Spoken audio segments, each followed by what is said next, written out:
Gece derin derdim ağır, bu ürək dolub xatirələrlə yanar.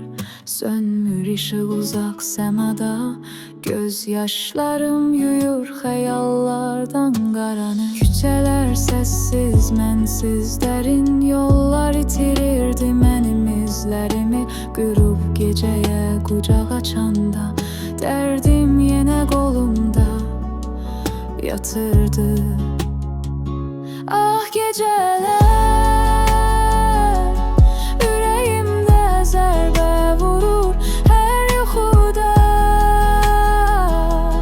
Yenə səni axtarır bu sevda, unutmur geçmiş yalan.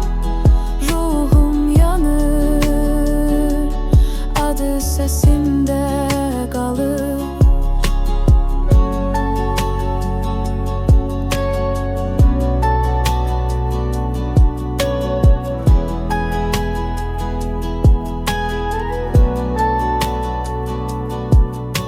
Xəyallarla gəzirəm bu boş şəhəri, keçən illərin sirli nəfəsi.